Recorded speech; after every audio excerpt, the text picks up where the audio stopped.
Hey, first graders, it's Mrs. Seals back with our next science lab. So last week we started talking about weather. This week we're going to continue that discussion by talking about one part of the weather in particular, which is called precipitation. So let's go ahead and get started. Your target says I can record weather information, including precipitation.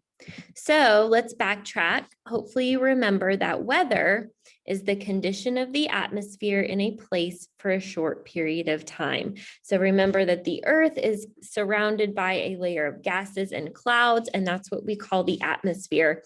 And that's what controls our weather. Everything that happens up there affects what our weather is like down here on earth.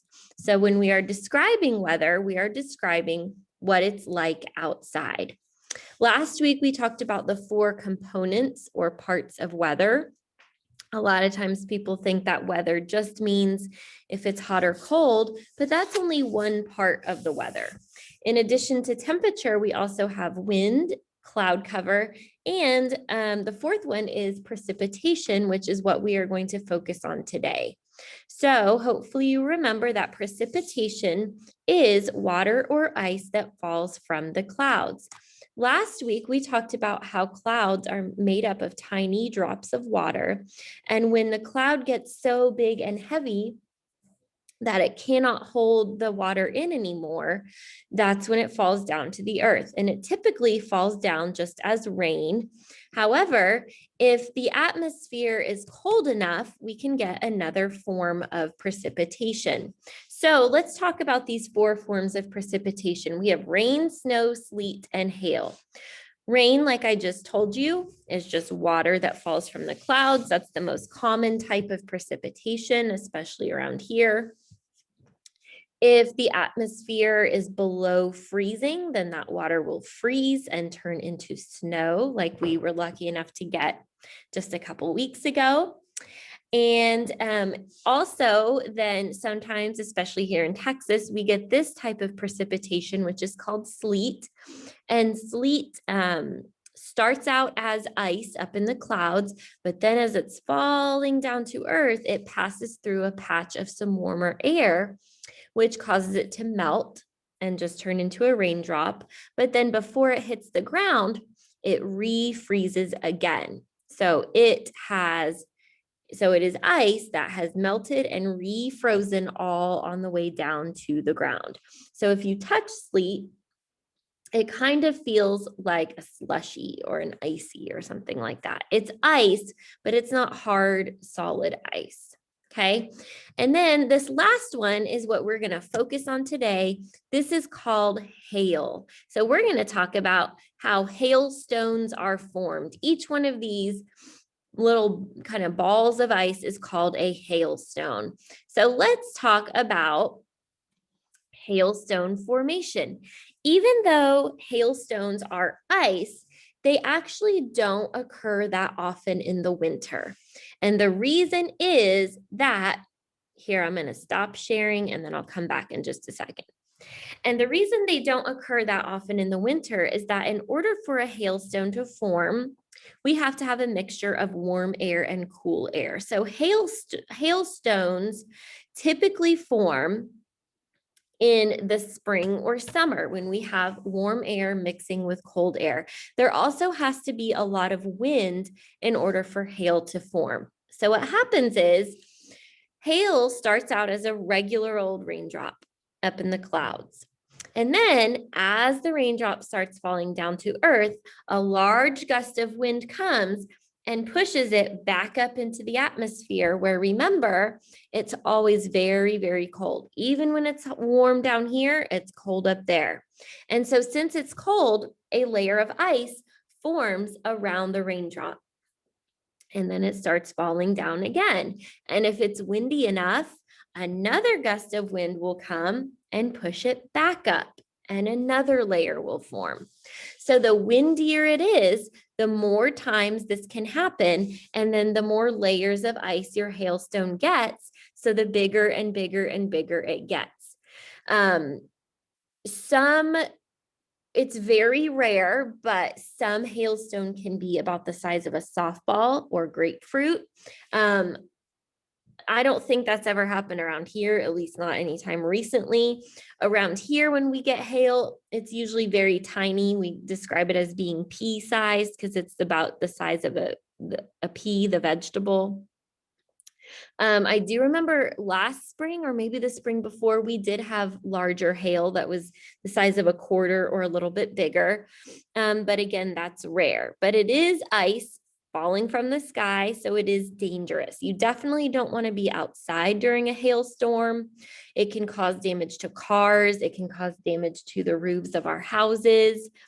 I will go back to sharing my screen and show you some pictures of some hailstones.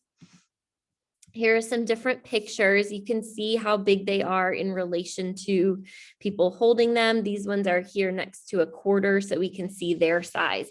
And you can actually see the layers of ice because that's how they're formed. Remember, this started as a raindrop, and each time it was pushed back up into the atmosphere, another layer of ice formed around it. So the way we are going to model hailstone formation is by using onions. Now, I know you're thinking, Miss Seals, what do hail and onions have to do with each other? But if you've ever looked closely at an onion, you will notice that it's actually made up of layers as well, just like a hailstone. So I have a piece of an onion right here. And the first thing I'm going to do is I'm going to peel apart the layers. The kids in class will actually be doing this. They'll be wearing goggles. I'm wearing glasses. The kids, here in class will be wearing goggles to protect their eyes because onions have a very strong smell that can kind of make your eyes water. And we also don't want anyone touching the onion and then touching their eyes because it can really, really burn. Okay, so the first thing we're going to do is we are going to peel apart these layers of onion and lay them out in order. So there's my biggest layer.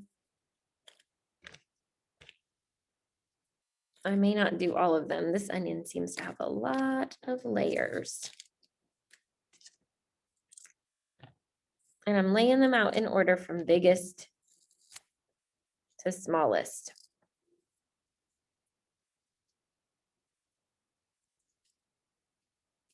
All right, so there's my smallest one. So the way we're going to show hail formation is we are going to start with our tiniest piece. This is going to be our raindrop. And we're actually going to act this out. So the kids are going to stand up. They're going to hold up their tiniest piece of onion. It's up in the sky. It's just a regular raindrop. And it starts to fall to the ground, and then whoosh, here comes a gust of wind and pushes it up into the atmosphere where it gets a layer of ice. So they're going to pick up their next piece of onion, their next biggest piece, and there we go. Our hailstone has started to form. And then we're up in the clouds. Our hailstone starts to fall to the ground, but it's a windy summer day. Whoosh, back up into the atmosphere. Another layer of ice forms. So our hailstone is getting bigger now. Now our hailstone has 3 layers. All right, so here we go up in the clouds. Starts to fall to the ground. It's a windy, windy day. Whoosh, back up into the clouds. And another layer of ice. Our hailstone is getting very big because it's a very windy day. All right, here we go one more time. Our hailstone starts to fall to the ground. Whoosh, here comes the wind, pushes it back up. Another layer of ice. So eventually what's going to happen is the hailstone is going to get so big that the wind will not be able to push it up anymore. So when that happens, the hailstone falls to the ground. And that's when we get hail down here on the surface of the earth. And like I said, hail can cause a lot of damage, especially if it's big. You don't want to be outside during a hailstorm. You don't want to be swimming or doing any activities like that.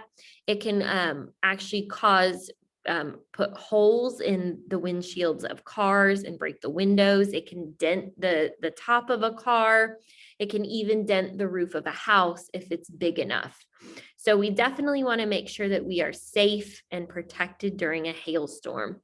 All right, I hope that you had a great time learning about precipitation, specifically hail, and I will see you guys next week. Bye-bye.